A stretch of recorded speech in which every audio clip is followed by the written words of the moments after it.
Olá, meu nome é Juliano Porciúncula Guedes, eu sou aluno do 8º período do curso de Bacharelado em Física de Materiais e essa aqui é a minha palestra sobre Econofísica no 2º Congresso Brasileiro de Física. Bem, o nosso trabalho, nossa pesquisa, foi orientada pelo professor Dr. André Vilela e tem como título Fluxo Monetário Trabalhador-Empregador, um modelo econofísico simulacional para a saúde econômica. Então vamos começar. Vamos falar sobre dinheiro. Bem, todo mundo sabe o que é dinheiro, todo mundo usa dinheiro diariamente. Mas, recapitulando, para que serve o dinheiro? Bem, dinheiro serve resumidamente para duas coisas que a gente pode separar.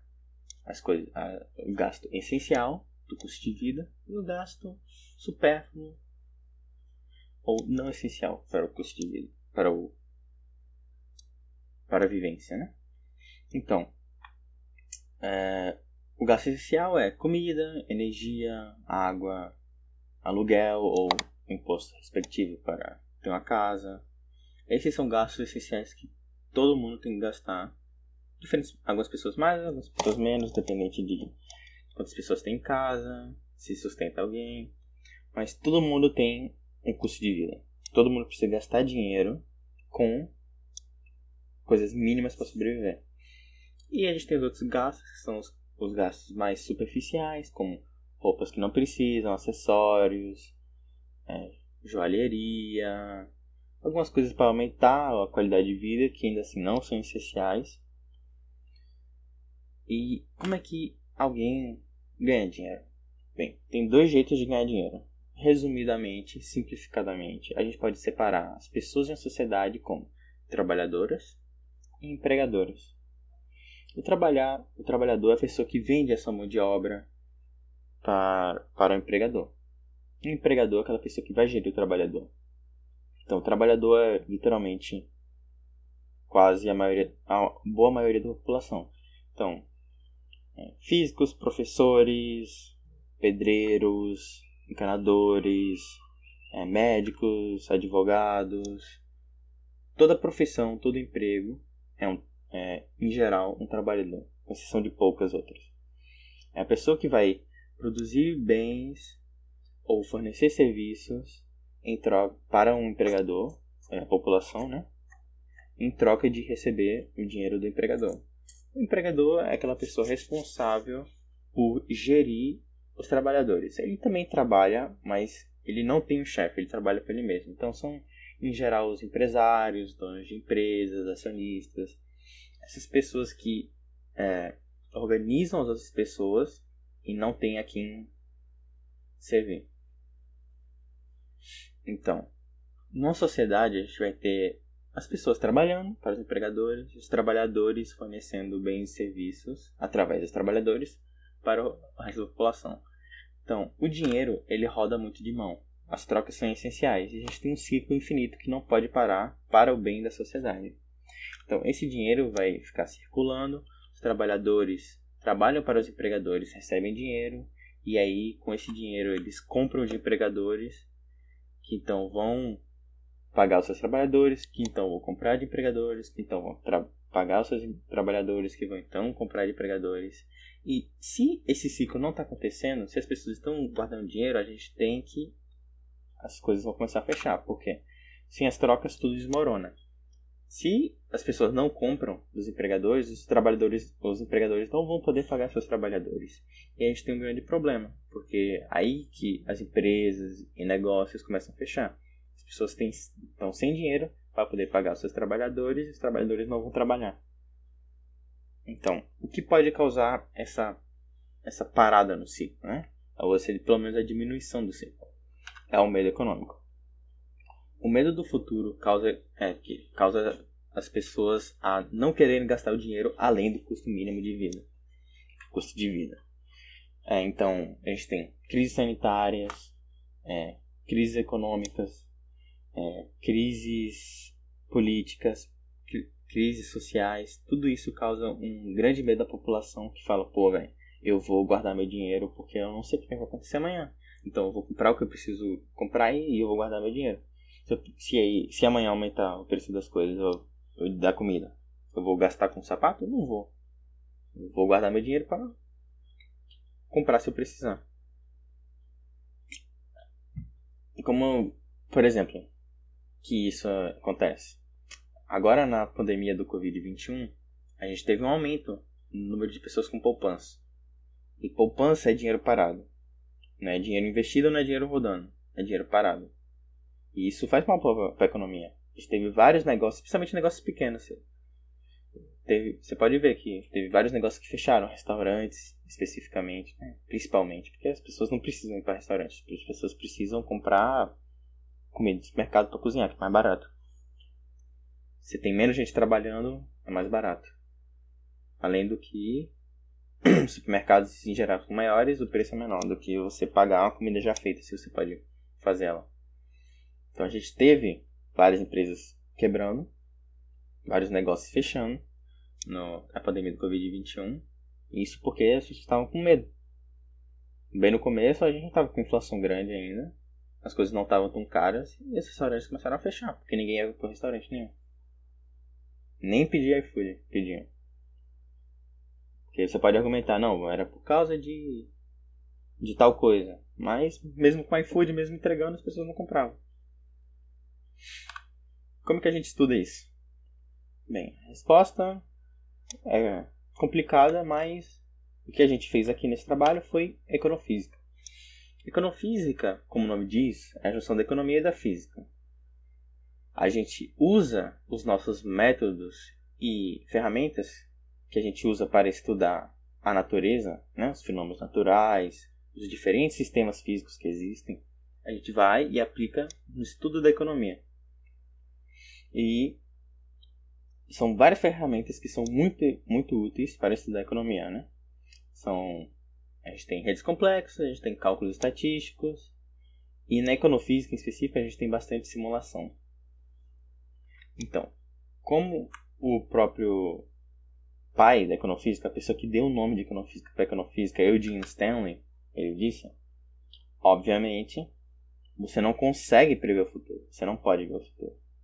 Mas esse tipo de pesquisa mostra aos físicos e economistas como eles devem comparar os dados futuros.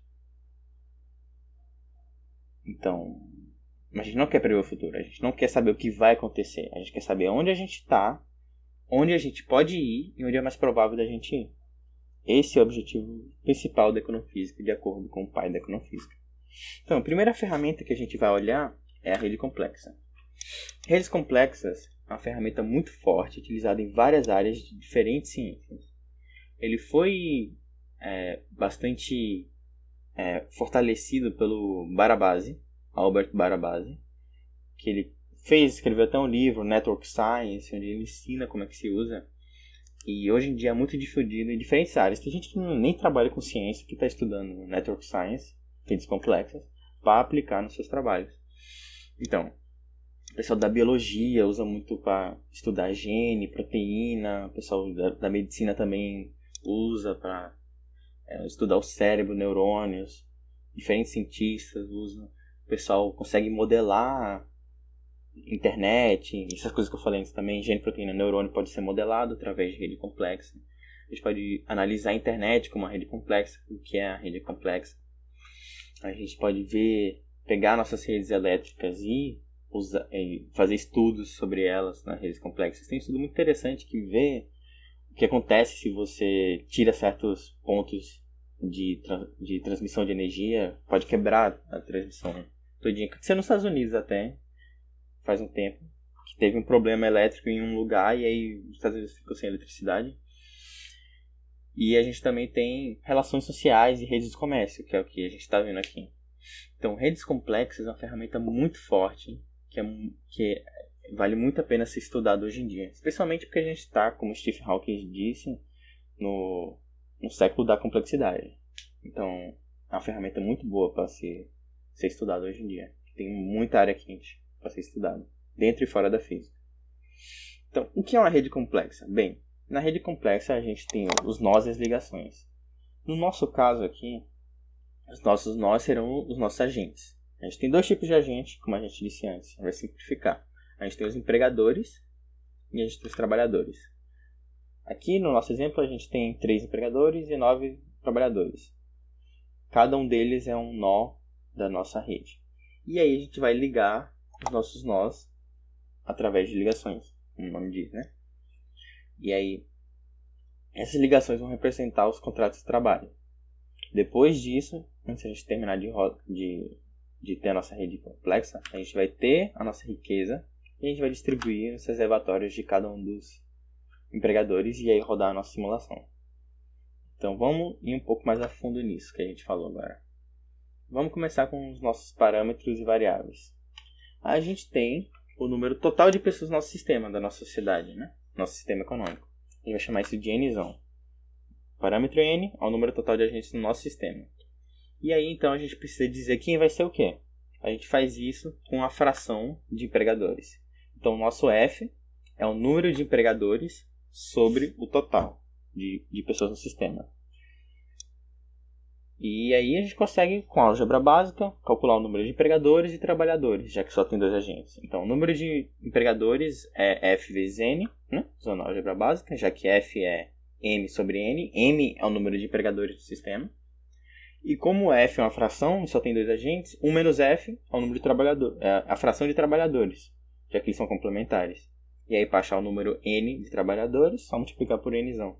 Então, M é igual a F vezes N, é o número de empregadores, e N é igual a 1 menos F vezes N, que é o número de trabalhadores. Então, vamos começar com um exemplo. Vamos dizer que no nosso sistema a gente tem N igual a 12, então temos 12 pessoas no nosso sistema, e F é um quarto. Então, para cada 4 pessoas, 1 é empregador, 3 são trabalhadores. Como temos 12, temos 3 empregadores e temos 9 trabalhadores.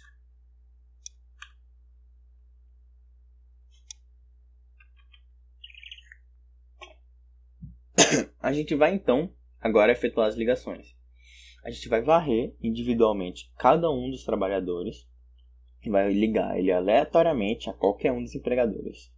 Então vamos olhar aqui, dar um exemplo aqui. Eles vão se ligando aleatoriamente, sem escolher, sem peso nenhum, aleatoriamente. Então cada um tem um terço de chance de ser ligado, cada vez que um trabalhador tenta escolher o empregador. E nas redes complexas, a gente tem uma grande quantidade de informação que a gente pode tirar.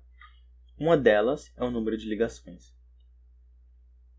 Então, aqui a gente vai querer observar só o número de ligações dos empregadores. A gente vai entender o porquê disso mais na frente. Cada ligação representa um contrato de trabalho. E esse contrato de trabalho vai dizer que aquele trabalhador tem o dever de trabalhar para aquele empregador e aquele empregador vai ter o dever de pagar aquele trabalhador. Então, cada empregador vai ter um número K de ligações, KE de ligações, porque é de empregador, e aí o que a gente tem a anotação de função, esse E de dentro é o índice do empregador. Então, esse KE é o número de trabalhadores, ou seja, o número de ligações que cada empregador tem. Então, aqui se a gente indexar o primeiro como é 1, o segundo como é 2 e o terceiro como é igual a 3, a gente vai ter então KE 1 igual a 2, porque o primeiro empregador tem 2 trabalhadores, KE 2 igual a 4, porque o segundo empregador tem 4 trabalhadores, e KE 3 igual a 3, tem 3 trabalhadores, porque o empregador 3 tem 3 trabalhadores. Como eu disse antes, cada ligação representa um contrato de trabalho. Aquele trabalhador trabalha com o empregador e o empregador tem o dever de pagar aquele trabalhador pelo seu trabalho. Então, vamos definir o salário de todos os trabalhadores como igual, para simplificar as coisas. A gente tem B, que é o salário de cada trabalhador. A gente tem R, indexado F, subíndice F. Esse F está meio grande, mas é subíndice. RF é o fator de riqueza do sistema. E aí, com esses dois parâmetros, mais o parâmetro número total de pessoas, a gente tem C igual RF vezes B vezes N. Esse C é a quantidade de moedas de dinheiro que tem no nosso sistema. Então, B vezes N é quantas pessoas tem no sistema vezes quanto dinheiro tem no sistema. Isso nos quer dizer o quê? Multiplicado por RF. quer dizer que o RF quer dizer que quantos meses ou quantos salários os empregadores conseguem pagar para a população toda, incluindo eles. Sim, incluindo eles. Isso quer dizer que o quê? Se RF é 1, a gente tem riqueza no sistema todo, que eles conseguem pagar aproximadamente um mês de salário.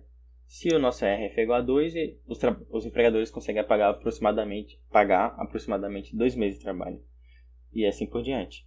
Então, esse que é o nosso fator RF. Quanto maior o RF, mais riqueza tem um sistema econômico, uma sociedade. E o nosso parâmetro WF é o fator de custo mínimo de vida. Então, isso que a gente estava falando antes. Você pode gastar dinheiro com essencial e com supérfluo. Esse WF diz para a gente o fator de gastos essenciais. Então, o nosso custo de vida, W, é o WF vezes o salário. Então, quanto maior o WF, mais dinheiro as pessoas obrigatoriamente têm que gastar com coisas essenciais. Então, vamos voltar agora à nossa rede complexa.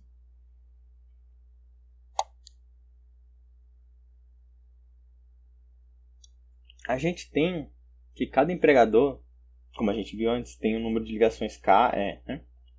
E a gente pode definir outro fator que a gente vai chamar de atratividade. Atratividade é, em outras palavras, o quão alguém está disposto a ir naquele empregador em relação aos outros empregadores. Então, quanto maior a atratividade, mais chance a pessoa tem de escolher aquele em vez dos outros. Então, é algo relativo aos outros, né? Você consegue comparar. Então, como que a gente pode medir isso? Em resumo, quantos mais trabalhadores aquele empregador tem, melhor. Como a gente vai escrever isso? O KE, que é o número de trabalhadores que aquele empregador tem, pelo número total de empregadores.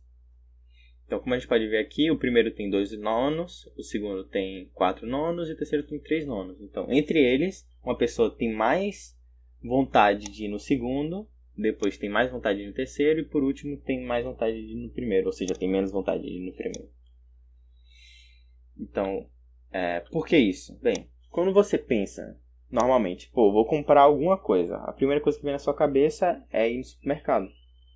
Por quê? Porque é maior, tem mais variedade, normalmente os preços são melhores, você pode comprar várias coisas, tá? Não só coisas específicas.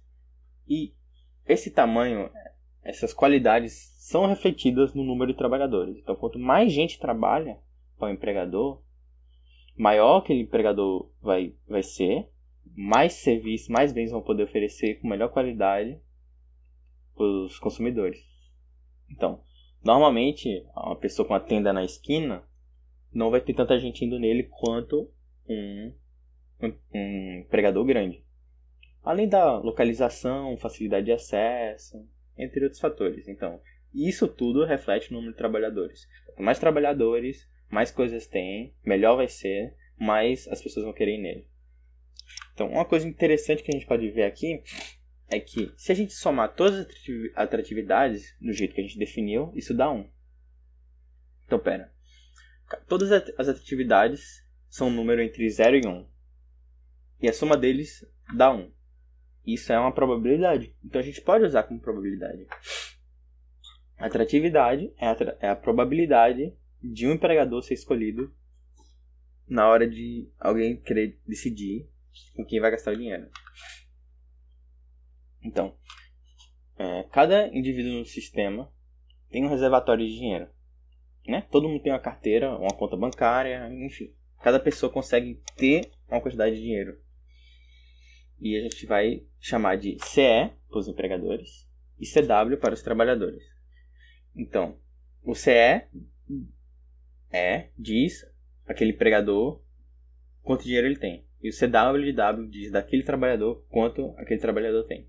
O E de empregador, o W de worker, trabalhador, né? O E é de empregador, employer, e o W é o worker, de trabalhador. Então, com isso, antes da gente partir para a simulação, a gente tem que distribuir a riqueza do nosso sistema, né? Porque ninguém tem dinheiro até agora, né? Então, antes de começar a simulação, a gente precisa distribuir as moedas do sistema. A gente pode distribuir igualmente entre os empregadores, neste exemplo, mas quando a gente faz os cálculos, é mais indicado distribuir baseado na atratividade, ou seja, baseado no número de trabalhadores que tem para aquele empregador. Não faz sentido o empregador que tem um trabalhador e que tem 200 mil ganhar o mesmo dinheiro no começo, né? Não faz muito sentido. Então a gente distribui aqui igualmente para facilitar a demonstração visual, mas no nosso modelo a gente distribui baseado na atratividade. Então, para um dado instante da simulação, seria t igual a 1, t igual a 2, t igual a 3, equivalente a meses, né? O análogo real. A gente tem um ciclo, que é o começo do mês até o fim do mês. Esse ciclo pode ser simplificado em 2 etapas, né? A primeira etapa é o quê? Os empregadores vão pagar os trabalhadores, que é quando você recebe seu salário no começo do mês. Em etapa 2, são os trabalhadores comprando de empregadores os bens e serviços, né? Que equivale a você comprando, enfim, comida, pagando os boletos, entre outros. E aí, vamos primeiro falar sobre a etapa 1. Cada empregador paga aos seus trabalhadores o salário B. Esse exemplo aqui, cada um pagou um, que está no começo. E duas coisas aqui. No nosso modelo, a gente simplificou e disse que todo mundo ganha o mesmo salário. Claro que a gente pode complicar isso, e a gente vai em trabalhos futuros. Mas para estabelecer bem o modelo, a gente diz que todo mundo ganha B, e nesse exemplo aqui é B igual a 1. Caso os empregadores não tenham dinheiro suficiente para pagar os seus trabalhadores, o que eles vão fazer? Eles vão tentar distribuir da forma mais justa possível. Então, por exemplo, se tem um empregador, tem 3 trabalhadores, e ele tem, o salário é 5 e ele tem 14. Ele vai distribuir 5, 5, 4. Um exemplo melhor, se ele tem 10 de dinheiro, ele vai distribuir 4, 3, 3. Ele não vai distribuir 5, 5 e 0. Então, a gente tem que deixar isso bem claro aqui no nosso modelo. Ele vai distribuir de forma mais igual possível se ele não tiver o dinheiro para pagar todo mundo o que cada um precisa ganhar. Então, aqui, no nosso exemplo aqui, a gente tem que os reservatórios aqui, como cada um pagou um, o primeiro tem 3 sobrando, o primeiro empregador tem 3 moedas sobrando, que pagou 2 para cada um dos seus 2 trabalhadores.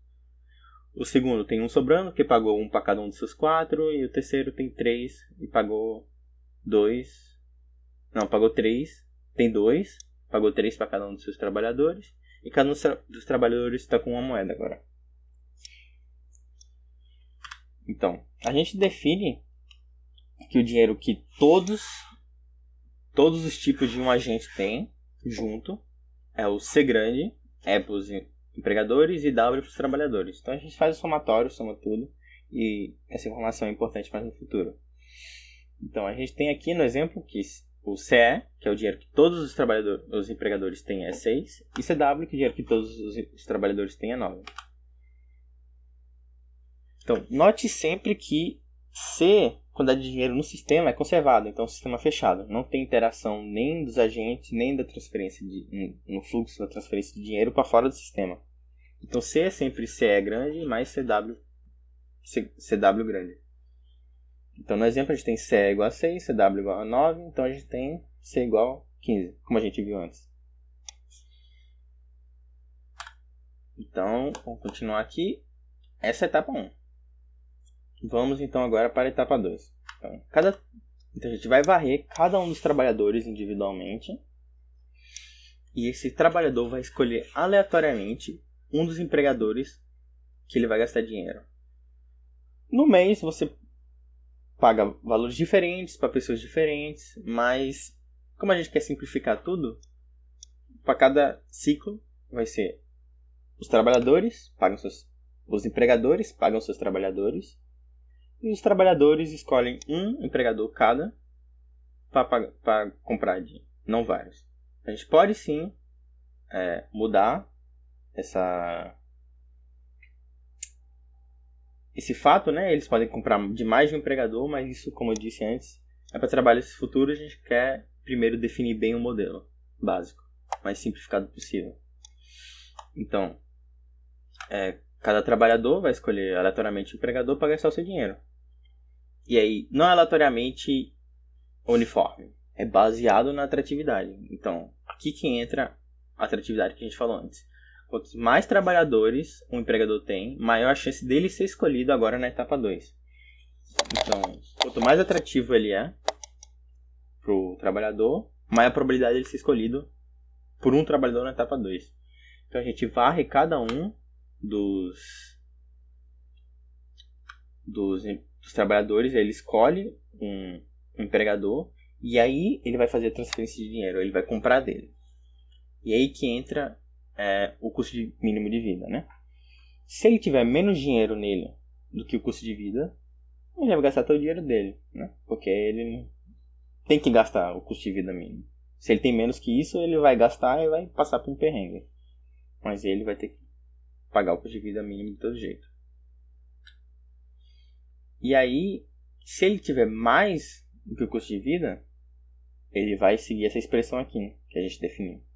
Então, a primeira coisa é a gente tem que olhar a parte direita da expressão, que é aquele W ali. Então, esse W aí é o mínimo que ele vai gastar. É o mínimo também nessa expressão, por quê? Porque ele não varia, ele é fixo, é um W, é um parâmetro fixo aqui para cada rodada, né? O WF é fixo, o B é fixo, então o W é fixo. Um parâmetro fixo. A gente pode variar, mas não durante a simulação. Em outra parte da equação, da expressão que a gente tem, ela é positiva ou nula, se for igual, mas ela é positiva. Então W é sempre o valor mínimo. Se você olhar o termo do meio, a gente tem CW, do trabalhador I, menos o custo de vida. Isso quer dizer que o quê? Que ele está observando o dinheiro que ele tem além do custo de vida. Então, por exemplo, se ele tem 10 moedas de ouro, 10 moedas, e o custo de vida é 6, então ele está vendo que, eu preciso gastar 6, que é a parte direita da equação, e eu tenho 4 que eu posso gastar ou não se eu quiser. E ele decide se ele gasta ou não baseado naquele RNG. Esse RNG é um número aleatório entre 0 e 1. Isso mostra o fluxo, porque nem todo mês você gasta a mesma coisa. Às vezes você gasta mais, às vezes você gasta menos, mas você sempre gasta o custo mínimo de vida. Às vezes você gasta só o custo de vida, às vezes você gasta todo o dinheiro que você tem, às vezes vai variando de mês para mês, né? Então esse RNG mostra isso, a decisão que ele tem de gastar ou não quanto do dinheiro que sobra além do custo de vida mínimo dele.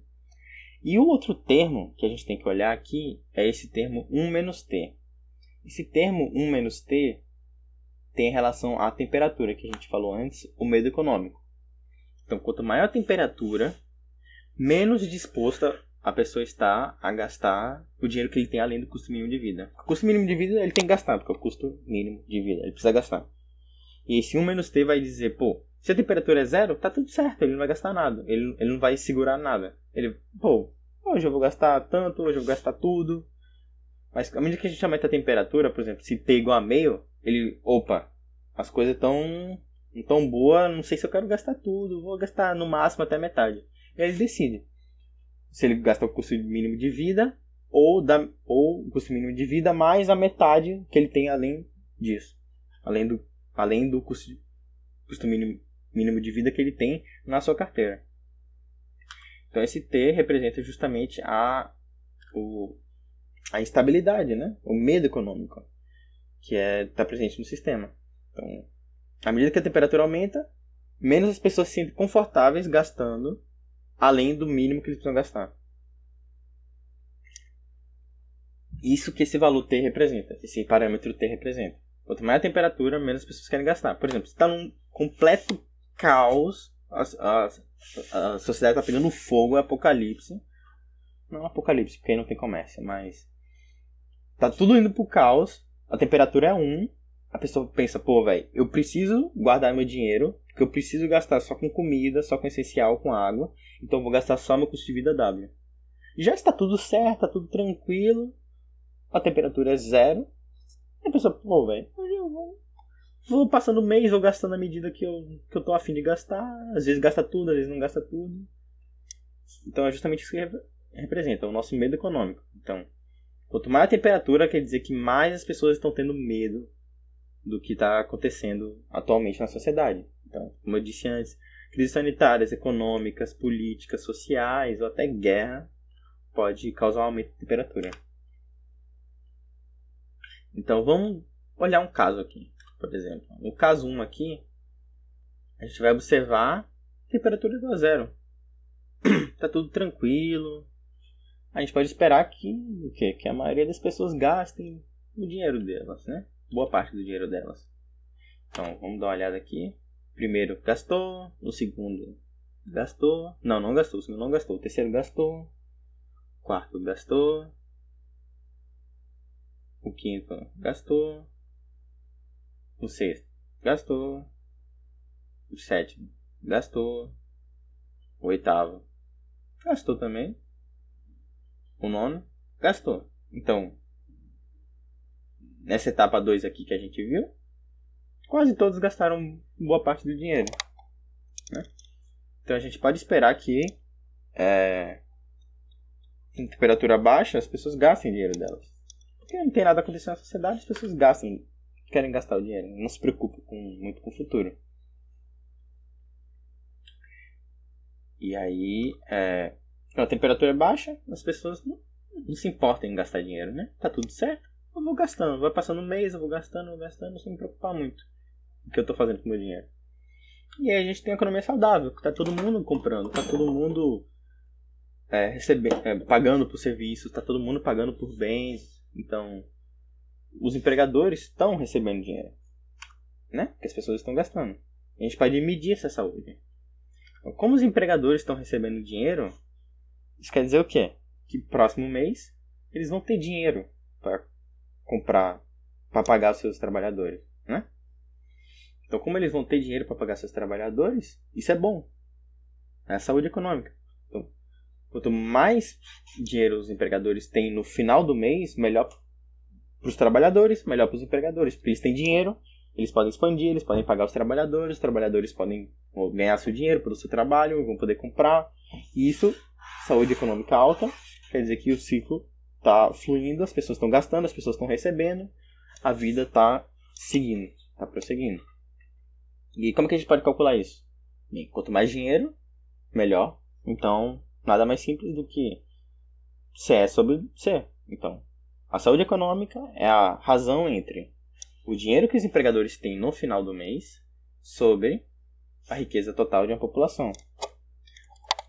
Veja que esse dinheiro que eu estou falando aqui é dinheiro de circulação, é dinheiro que deveria estar sendo circulado. Eu não estou falando de propriedades como carros, casas, imóveis. Esse aqui é dinheiro que devia estar circulando, que não está circulando. Então, por exemplo, se esse dinheiro que deveria estar circulando está na poupança, isso é ruim. Porque está na mão dos trabalhadores, está parado, é dinheiro vivo que deveria estar circulando. E isso quer dizer que esse dinheiro, em vez de estar rodando na economia, está parado na poupança. Então, esse foi o caso 1, né? Onde todos os trabalhadores, depois do ciclo, gastaram seu dinheiro.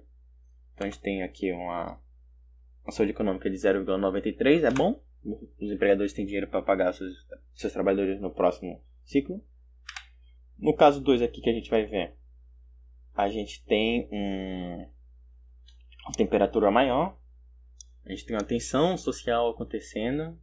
Então, um bocado de politicagem, visão ruim do exterior, dos investidores. As pessoas estão com medo de gastar o dinheiro, porque está muito caos, o jornal está falando muita coisa, e a temperatura começa a aumentar, e as pessoas não querem gastar, e aí acontece isso aí.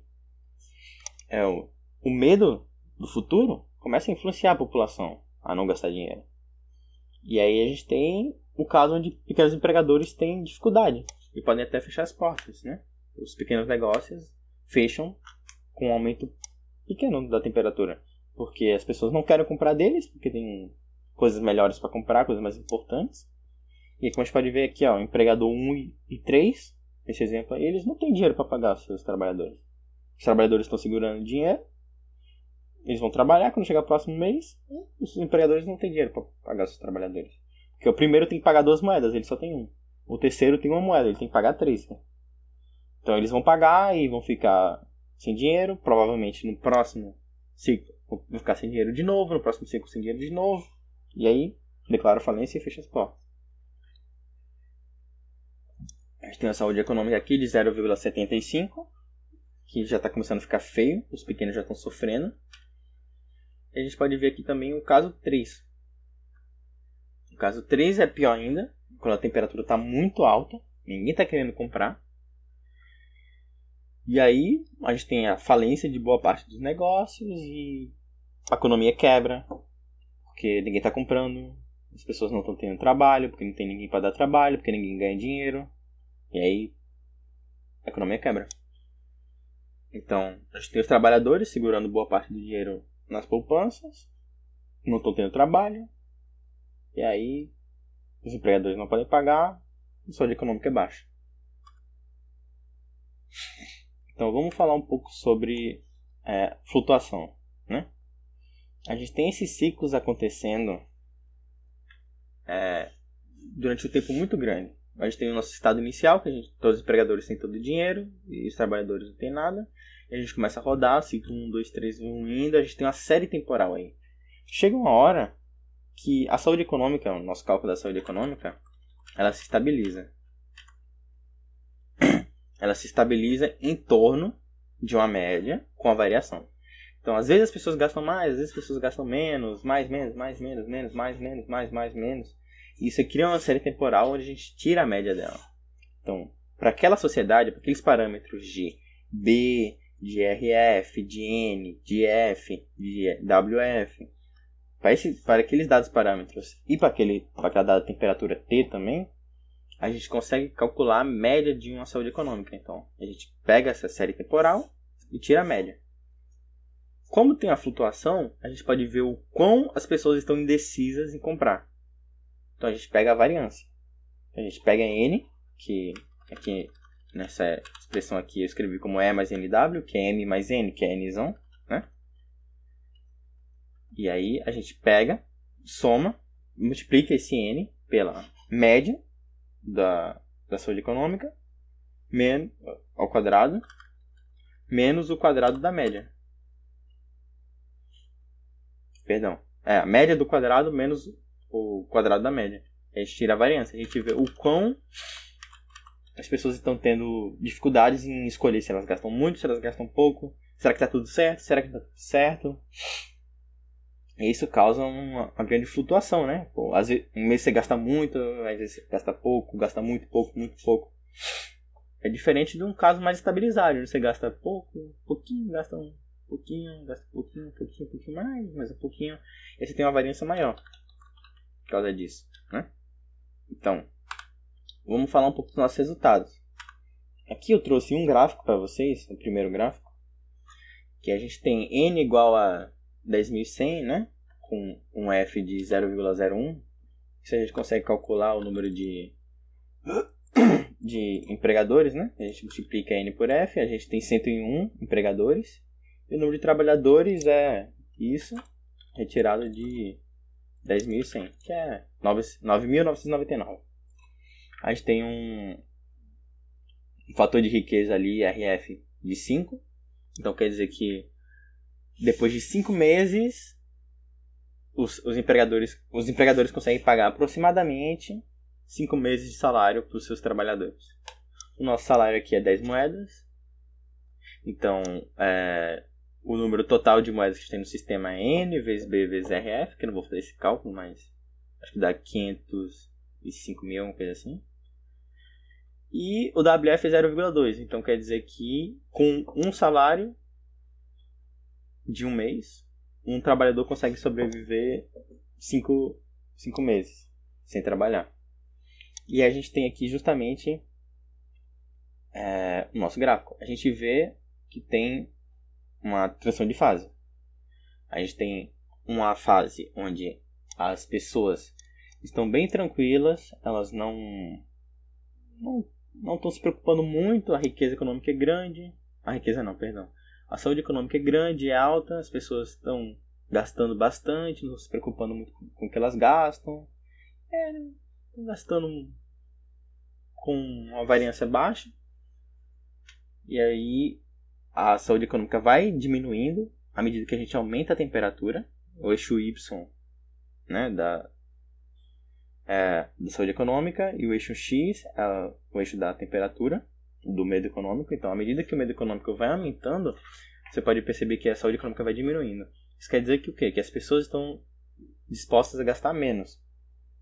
Cada vez elas vão gastando menos, e aí a gente tem uma queda brusca, a gente tem uma transição de fase. Que as pessoas, será que tá tudo certo? Será que não tá tudo certo? Será que tá tudo certo? Será que tá tudo certo? E aí, pum, muda a transição de fase.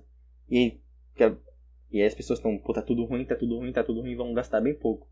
E aí é onde a gente tem a nossa segunda fase, ali embaixo, onde as pessoas estão, pô, vai tá tudo ruim, eu vou guardar meu dinheiro. Tá tudo ruim, eu vou guardar meu dinheiro. Na fase de cima da esquerda, né? Tá tudo certo, as pessoas gastam muito pouco, muito pouco, tem uma variância baixa. A gente tem esse período aqui entre 0,6, né? Acho que diria entre 0,5 e 0,7, onde as pessoas estão indecisas. Caraca, será que gasta, será que não gasta, será que gasta, será que não gasta? E aí depois a gente segue para a fase onde tá tudo ruim, as pessoas não querem gastar, estão com muito medo. E isso que eu falei se reflete justamente no nosso gráfico de variância. É justamente aqui. O gráfico está um pouquinho feio, mas isso é porque eu não consegui rodar a simulação por muito tempo. Por motivos de tempo mesmo. Eu tive que fazer várias coisas, estava fazendo algumas modificações no modelo, e isso aqui não é os nossos resultados, que a gente vai publicar no artigo ainda. Então eu fiz um gráfico mais simples aqui, com menos iterações, mas à medida que você aumenta o número de iterações, esses pontos que a gente pode ver aqui, que ele tá, minha foto está pronto assim, aqui, esses pontos que eles estão totalmente desalinhados ali, eles vão se juntando cada vez mais à medida que você aumenta o número de iterações. E aí você pode ver que a variância vai aumentando, tem um pico que é justamente ali, ó, você pode ver 0,6, que é onde acontece a mudança, a transição de fase, e aí, bum, decai para uma fase onde todo mundo tá certo que tá tudo ruim e vamos gastar pouco dinheiro. Então, o nosso modelo, ele abrange isso, né, que acontece na verdade. Você tem, na sociedade, quando as coisas estão começando a ficar feias, você vai se aproximando de uma crise, as pessoas começam a ficar com mais incerteza, começam a gastar menos, e aí, então, bate a crise, todo mundo sem dinheiro, tudo quebra, todo mundo sabe que tá tudo ruim. E aí a gente consegue fazer algumas modificações ainda no nosso modelo, que a gente vai fazer, como, deixa eu entrar aqui na parte de parâmetros ainda, a gente vai fazer algumas modificações, por exemplo, o primeiro, que é o mais simples assim, é pegar e fazer cada trabalhador poder ter mais de um trabalho. Então, a gente tem aqui que a gente faz as ligações aqui. Cadê? Pronto, aqui.